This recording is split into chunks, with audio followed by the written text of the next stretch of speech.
طلب العلم فریضۃ علی کل مسلم، علم سیکھنا ہر مسلمان پر فرض ہے۔ دین کا اتنا علم کہ جس کے ذریعے سے ہم اپنی زندگی گزار سکیں، جس کے ذریعے سے ہمیں پتہ لگ سکے کہ کیا جائز ہے کیا ناجائز ہے، کیا حلال ہے کیا حرام ہے، کیا چیز میرے رب کو راضی کرے گی، کیا چیز میرے رب کی ناراضگی کا سبب بنے گی۔ اتنا علم سیکھنا ہر مسلمان پہ فرض ہے۔ اور جو شخص بھی دین کا علم سیکھتا ہے اور سیکھنے کے لیے کسی راہ پر چلتا ہے، ایسے شخص کے لیے آپ صلی اللہ علیہ وسلم نے بہت سی فضیلتوں اور انعامات کا ذکر کیا۔ ایک حدیث میں آپ صلی اللہ علیہ وسلم نے فرمایا کہ جو شخص بھی حصول علم کے لیے کسی راہ پر چلتا ہے اس کو کیا کیا انعام ملتے ہیں، ان کا تذکرہ آپ نے فرمایا۔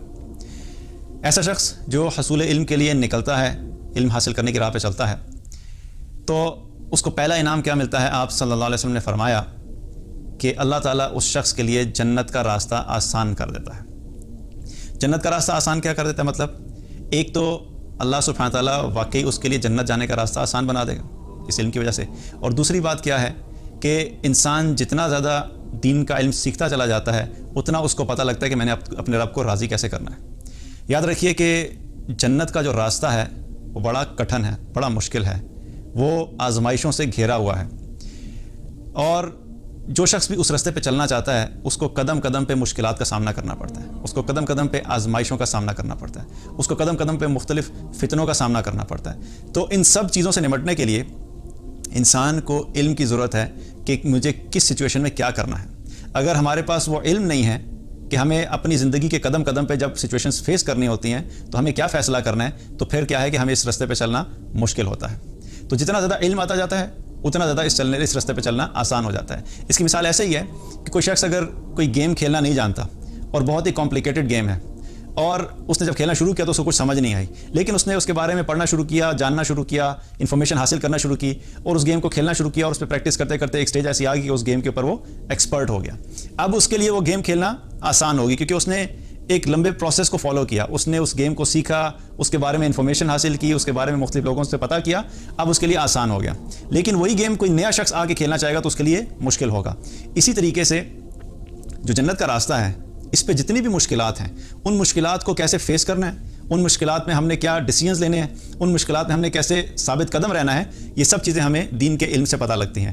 تو جتنا ہمارے پاس دین کا علم ہوگا اتنا ہمارے لیے اس راستے پہ چلنا آسان ہوگا۔ اسی وجہ سے آپ صلی اللہ علیہ وسلم نے کیا فرمایا کہ اللہ تعالیٰ ایسے شخص کے لیے جنت کی راہ کو آسان کر دیتا ہے۔ تو پہلا انعام یہ ہو گیا۔ دوسرا انعام اس شخص کے لیے کیا ہوگا؟ آپ صلی اللہ علیہ وسلم نے فرمایا کہ فرشتے اس شخص کے لیے اپنے پروں کو بچھا دیتے ہیں۔ جو شخص دین کا علم حاصل کرنے کے لیے نکلتا ہے اس کو فرشتوں کی طرف سے پروٹوکول ملتا ہے۔ فرشتے اللہ کی پاکیزہ مخلوق، اور ہم سب کتنا ایڈمائر کرتے ہیں فرشتوں کو کہ کیا زبردست مخلوق ہے، اور آپ سوچئے کہ اس طالب علم کا، علم حاصل کرنے والے کا مقام دیکھیے کہ جب وہ دین سیکھنے کے لیے اللہ کی راہ میں نکلتا ہے اور دین سیکھنے کے لیے اس راستے میں نکلتا ہے تو فرشتے اس کے لیے اپنے پر بچھا دیتے ہیں۔ اس سے اس کے مقام اور اس کے درجے کا پتہ لگتا ہے۔ تو یہ دوسرا انعام اس کو ملتا ہے کہ ایسے شخص کے لیے فرشتے جو ہیں وہ اپنے پر بچھا دیتے ہیں۔ تیسرا انعام اس کو کیا ملتا ہے؟ آپ صلی اللہ علیہ وسلم نے فرمایا کہ زمین و آسمان کے درمیان اور پانی میں جو مچھلیاں ہیں وہ سب اس کے لیے مغفرت کی دعا کرتی ہیں۔ آپ سوچئے کہ ہم لوگ سب چاہتے ہیں کہ اللہ ہمارے گناہوں کو معاف کر دے، ہم سب چاہتے ہیں کہ اللہ ہم سے درگزر کر دے، ہم سب چاہتے ہیں کہ اللہ ہماری مغفرت کر دے، اور ہم اس چیز کے لیے اکثر لوگوں کو کہتے ہیں دعائیں کرنے کے لیے کہ بس میرے لیے دعا کر دینا کہ اللہ میری خطاؤں کو معاف کر دے، میرے لیے دعا کر لینا کہ اللہ مجھے معاف کر دے۔ اب یہ دعائیں ہم لوگوں کو کہتے ہیں کرنے کے لیے، اور یہاں پر کیا ہو رہا ہے کہ جو شخص حصول علم کے لیے نکل رہا ہے بغیر کہے، ایک شخص نہیں، دو شخص نہیں، بلکہ آپ صلی اللہ علیہ وسلم نے کیا فرمایا کہ تمام مخلوقات یہاں تک کہ مچھلیاں پانی میں اس شخص کے لیے مغفرت کی دعا کرتی ہیں۔ اب پانی میں کتنی مچھلیاں ہوں گی کوئی گن سکتا ہے؟ اسی طریقے سے جنگل میں کیا کتنے پرندے ہوں گے، جنگل میں کتنے کیڑے وغیرہ ہوں گے، اسی طریقے سے باقی جگہوں پہ دیکھا ہے تو چونٹیاں کتنی ہوں گی۔ اب یہ ساری جو مخلوقات ہیں ان کا حساب لگانا، ان کی تعداد کو سوچنا ہمارے لیے ناممکن ہے۔ تو یہ سب کے سب اس شخص کے لیے دعا کرتی ہیں، اس کی مغفرت کی دعا کرتی ہیں۔ اور یہ مغفرت کی دعا کس کے لیے ہو رہی ہے؟ اس شخص کے لیے نہیں ہو رہی کہ جو اپنے بزنس کے لیے دن رات محنت کر رہا ہے، اس شخص کے لیے نہیں ہو رہی کہ جو اپنے مال کو کیسے ملٹیپلائی کرنا ہے اس فکر میں لگا ہوا ہے، اس شخص کے لیے نہیں ہو رہی کہ جو اپنی گاڑیاں اپ گریڈ کرنے کی فکر میں لگا ہوا ہے، اس شخص کے لیے نہیں ہو رہی کہ جس کو اپنے موبائل فونز اپ گریڈ کرنے کی فکر ہے۔ یہ اس شخص کے لیے ہو رہی ہیں کہ جو دین کا علم سیکھنے کے لیے اللہ کے راستے میں چلتا ہے اور دین کے علم کو سیکھنے کے لیے نکلتا ہے۔ تو یہ انعام ہو گیا۔ اس کے بعد چوتھا انعام اس شخص کو کیا ملے گا؟ آپ صلی اللہ علیہ وسلم نے فرمایا کہ عالم کی فضیلت عابد پر ایسی ہی ہے کہ جیسے 14ویں رات کے چاند کی فضیلت ستاروں پر ہوتی ہے۔ جو 14ویں کا چاند ہوتا ہے وہ بڑا روشن ہوتا ہے، جب مکمل چاند ہوتا ہے وہ بہت روشن ہوتا ہے، اور اس کے ارد گرد اگر دیکھا جائے تو جو ستارے ہوتے ہیں وہ تعداد میں تو بہت زیادہ ہوتے ہیں، لیکن ان تمام ستاروں کی روشنی جو ہے اس چاند کی روشنی کے سامنے ماند پڑ جاتی ہے۔